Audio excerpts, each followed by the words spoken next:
Venons-en aux traits distinctifs principaux de tout l'objet du livre de Néhémie. Nous avons dit dans notre première étude, les précédents audios, qu'ils sont au nombre de trois, à savoir la muraille, l'ouvrage et la guerre, ou l'objectif, la conduite et le conflit. Commençons dès maintenant par l'objectif, la muraille, et nous devons être très clairs quant à ce qui est représenté par cette muraille, que Néhémie allait réparer. De quoi la muraille tient lieu? Puis-je dire trois choses préliminaires au sujet de la muraille quant à ce qu'elle représentait réellement et quant à ce qu'elle représente maintenant? Tout d'abord, la muraille était une définition, c'est-à-dire elle déterminait quelque chose. Interprétée spirituellement, interprétée dans notre propre temps selon les pensées divines, cela signifie une claire détermination de ce qu'est Christ et de ce qui n'est pas Christ.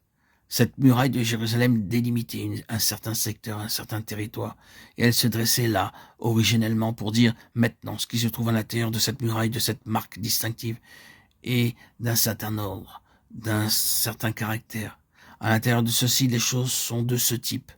Bien entendu, le caractère a été manifesté par le temple, se trouvant juste là, au centre, pour ainsi dire.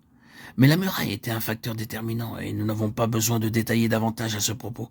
Il est seulement nécessaire que nous disions que dans le rétablissement et le parachèvement du témoignage du Seigneur, il y a nécessité d'une claire définition de ce qui est, de ce qui n'est pas de Christ. Les choses sont devenues terriblement confuses.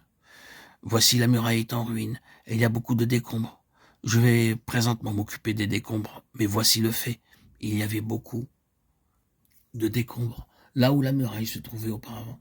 Des multitudes de gens aujourd'hui n'ont ni clair discernement, ni perception, ni compréhension quant à ce qu'est Christ et ce qu'est purement et simplement le christianisme.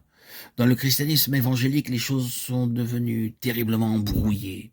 Et ce qui est nécessaire, c'est évident, c'est la reconstruction de ce qui définit clairement et avec exactitude ce que Christ est.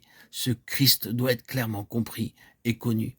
Et tous les éléments de confusion qui compliquent et embrouillent seront éliminés. La muraille était une chose déterminante. Cela signifie spirituellement qu'elle se dresse pour représenter le réel caractère de Christ.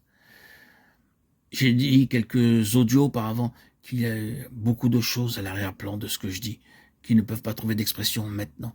Mais j'ai réfléchi au sujet des murailles, examinant les murailles en général, d'un bout à l'autre de la Bible, et passant de toutes les murailles historiques à la grande muraille qui englobe tout, à la fin du livre de l'Apocalypse, la muraille de la Nouvelle Jérusalem.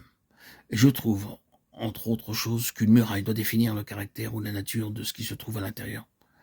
C'est vrai, n'est-ce pas, de la grande muraille de la Nouvelle Jérusalem à la fin de la Bible.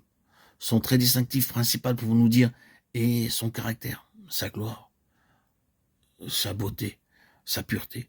C'est le caractère de Christ, qui est la première chose concernant son témoignage, et cela doit être établi et très clairement défini.